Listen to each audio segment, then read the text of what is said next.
বিশ্বনবী পাগলের মতো একবার হাউজে কাউসারে যাবেন, একবার সিরাতে যাবেন, একবার পুলসিরাতের দিকে, একবার হাউজে কাউসারের দিকে পাগলের মতো দৌড়াতে থাকবেন। তার কোনো গুনাহগার উম্মত যাতে জাহান্নামে ঢুকে না যায়, সেদিন কেউ সুপারিশ করতে পারবে না বিশ্বনবী ছাড়া। এজন্য 5 নম্বর আল্লাহ বললেন, মান যাল্লাযী ইয়াশফাউ ইনদাহু ইল্লা বিইযনিহি।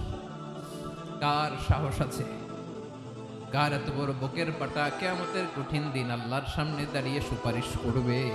কারো ক্ষমতা নেই, কারো ক্ষমতা নাই। বিশ্বনবী সেদিন সেজদায় পড়ে উম্মতের জন্য কাঁদবেন, সবাই কাঁদবে, নফসি নফসি, আল্লাহ আমারে বাঁচাও, আল্লাহ আমারে বাঁচাও। বিশ্বনবী বলবেন, উম্মতি উম্মতি।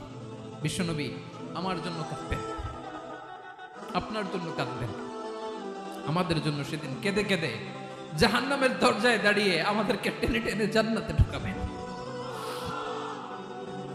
এজন্য এই বিশ্বনবীর ভালোবাসা যেন আমাদের হৃদয়ে ভরপুর থাকে। আমার ভাইয়েরা, প্রতি শুক্রবার বিশ্বনবীর উপরে বেশি বেশি যেন আমরা দুরূদ পড়ি। আমরা যখন বিশ্বনবীর সালাম দেই, দুরূদ পড়ি,